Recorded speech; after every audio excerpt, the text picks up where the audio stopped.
Por la señal de Santa Cruz de nuestros enemigos, líbranos, Señor Dios nuestro.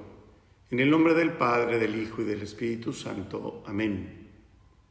Señor mío y Dios mío, creo firmemente que estás aquí, que me ves, que me oyes. Te adoro con profunda reverencia. Te pido perdón de mis pecados y gracia para hacer con fruto este rato de oración.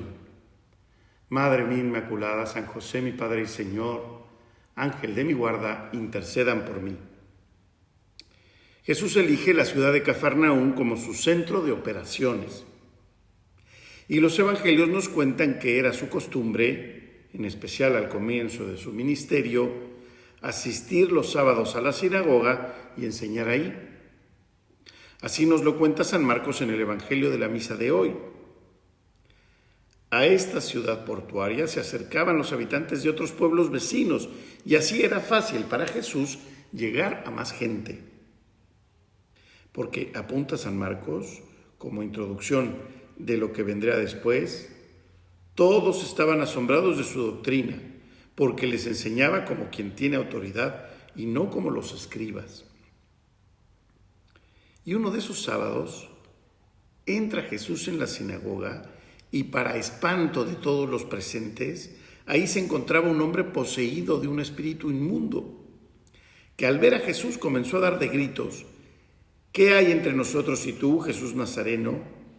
¿Has venido a perdernos? Sé quién eres tú, el Santo de Dios. Es interesante que de los 33 milagros de nuestro Señor, explícitamente narrados en los evangelios, 6 se refieren a la curación de endemoniados. Estos casos de posesión adquieren mayor relieve, sobre todo porque en el Antiguo Testamento apenas se mencionan. Parece como si ahora se multiplicaran conforme se iba acercando el tiempo del Mesías. Y aunque para nosotros resulta misterioso este asunto de que Dios deje actuar al demonio, pues esto entra dentro de los planes divinos. Porque la acción mesiánica conlleva una dura lucha contra los poderes malignos. Satanás moviliza todas sus fuerzas contra el Santo de Dios y la providencia permite que esta lucha pues tenga un aspecto visible, que muchos sean testigos de la autoridad de Jesús sobre el maligno, pues una de las señales externas de la llegada del reino será este pleno dominio de Jesús, también sobre los demonios. Y a pesar de que estos encuentros de Jesús con endemoniados son numerosos, es curioso que en nuestros días, pues para muchos es difícil admitir la existencia del demonio y creer en su poder para dominar las almas y los cuerpos. Algunos llegan a pensar que Jesús se dejaba llevar por las creencias populares acerca del diablo y por la confusión que provocaban algunas enfermedades poco estudiadas entonces, como la epilepsia, por ejemplo, y que eran achacadas al demonio. Sin embargo, la existencia del demonio y su capacidad para hacer el mal en el mundo y en las personas afecta directamente a la redención. El Señor no habría dejado nunca este punto en la oscuridad. Por el contrario, vemos cómo Jesús les habla, les ordena, les pregunta, y no solo en este pasaje que hoy estamos considerando. ¿Te acuerdas, por ejemplo, que cuando envía a los 12 en su primera misión apostólica, les manda: curen a los enfermos, resuciten a los muertos, sanen a los leprosos, arrojen a los demonios? Jesús mismo nos dice que ha venido a poner fin al reino de Satanás, y los exorcismos que realiza son una prueba de ello. Y lo explica con un ejemplo que es muy gráfico. Cuando uno que es fuerte y está bien armado custodia su palacio, sus bienes están seguros. Pero si llega otro más fuerte y le vence, le quita sus armas en las que confiaba y reparte su botín. El fuerte es Satanás, el más fuerte es Jesucristo, que viene a vencerle. Sus armas son la enfermedad, la muerte, el dolor, y el botín son las almas. Nos regresa nuestra libertad. Por eso declara Jesús, ahora el príncipe de este mundo va a ser arrojado fuera. Pero el misterio para nosotros no se queda ahí, pues a pesar de que Cristo lo venció en la cruz, la sabiduría de Dios sigue permitiendo al demonio, enemigo de nuestra salvación, que actúe en este mundo. Quizá porque quiere que su poder divino sobre el maligno se siga notando en las almas, y porque también espera el Señor que acudamos a Él y a su Madre bendita ante cualquier embate del enemigo. Por eso San Pedro, incluso después de la resurrección, alerta en una de sus cartas a los primeros cristianos para que vivan con sobriedad y estén vigilantes, pues el adversario de ustedes, dice el diablo, como león rugente, ronda buscando a quien devorar, y a la vez les exhorta, resistan firmes en la fe. Así que nos conviene del tema del demonio no exagerar hacia ninguno de los extremos, es decir, no tragarse el cuento de que la existencia del demonio es puro cuento, ni tampoco dejarse llevar por el morbo de querer saberlo todo sobre él.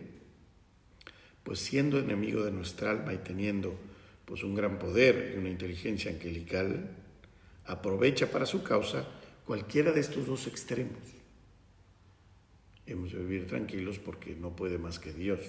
Dios está infinitamente arriba, superior a Él. Bien, siempre me ha impresionado en estos diálogos que tiene Jesús con los endemoniados, que estos casi siempre comiencen declarando el carácter mesiánico de Jesús, mientras que el Señor les manda guardar silencio. Lo mismo ordena en otras ocasiones a sus discípulos o a los enfermos. Después de una curación les pide que no propaguen la noticia. Y este proceder de Jesús puede explicarse como pedagogía divina para ir enseñando la verdadera naturaleza del reino. Pues, ¿te acuerdas que la mayoría de sus contemporáneos tenían una idea del Mesías demasiado terrena y politizada? Quiere Jesús que entendamos que solo una cosa es necesaria.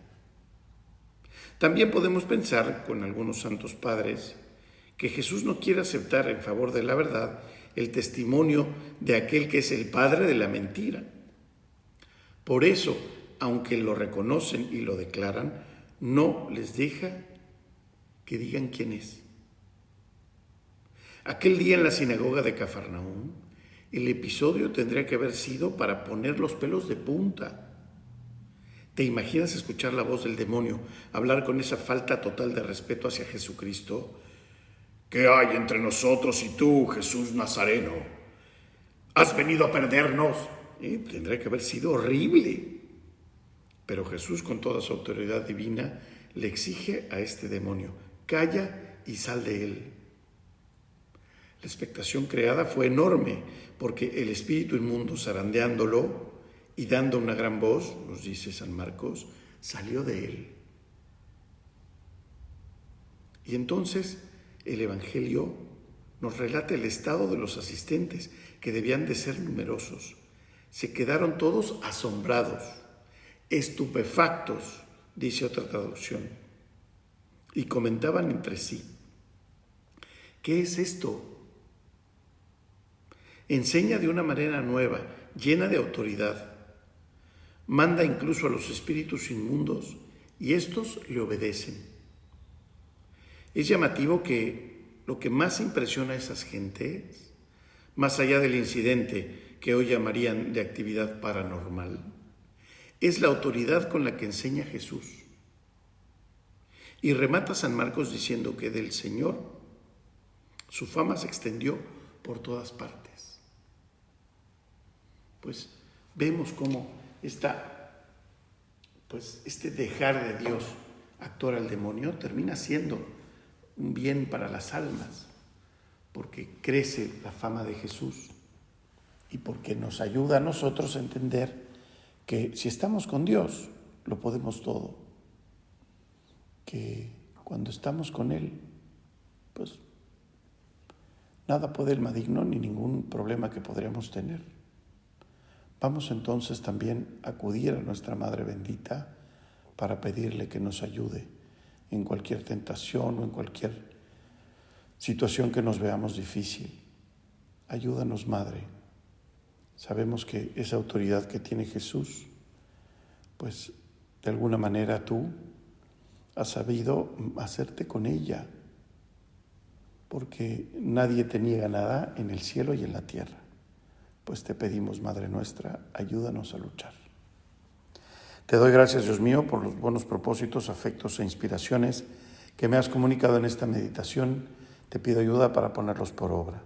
Madre mía Inmaculada, San José, mi Padre y Señor, Ángel de mi guarda, intercedan por mí.